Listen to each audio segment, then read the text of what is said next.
We start in New York and the civil fraud case which could threaten Donald Trump's business empire. Well, let me show you the pictures of the former US president a little earlier as he made his way into court for day 2 of this trial. That was a little while ago. Donald Trump, his 2 adult sons and the wider Trump organization are all accused of massively inflating the value of their properties by over $2 billion in order to secure better bank loans. Trump has denied any wrongdoing, saying his accounts were, quote, phenomenal. Well, he spoke as he entered the courtroom just a little while ago and again criticised the prosecutor, Letitia James. This case should be dismissed. This is not a case. And she should probably be dismissed also because she's terrible and grossly incompetent, as I've said. But at a minimum, she should start looking for the murderers and the criminals, the violent criminals all over New York, do something about all of the illegal migrants pouring into our city and state, and not spend the next 6 months in a courthouse because she's been caught early. Her numbers are fraudulent. She's a fraud.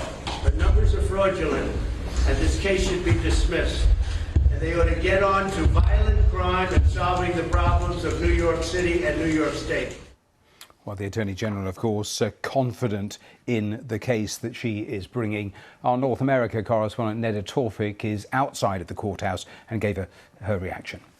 Nobody should be mistaken here. Donald Trump is coming here to New York now for the second day to leverage this politically. I mean, of course, he understands what's at stake here, the future of his real estate empire, but he knows that by showing up in person, he can also rally his supporters and make the point that he's done really for the last several years, that he wants them to believe this is all part of a larger witch hunt against him.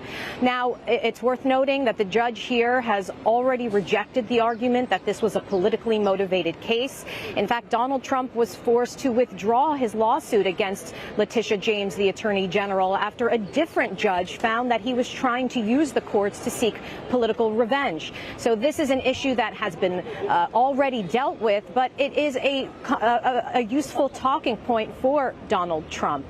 He also brings up Mar-a-Lago many times. He benefited from that tax assessor's valuation from Palm Beach County. He benefited from paying lower taxes, and yet here he is still maintaining that it is worth more than $1 billion, a gross exaggeration of the value of Mar-a-Lago, according to the judge here in the ruling he has already issued. No surprise, I think, that Donald Trump has showed up again today. He's expected to be here at least through the morning session, if not also the afternoon. Neda, it's been widely reported, because we know that this case is being heard only by the judge, but it's been widely reported that Trump's legal team didn't put in the paperwork so this could be heard by a jury. Is that correct?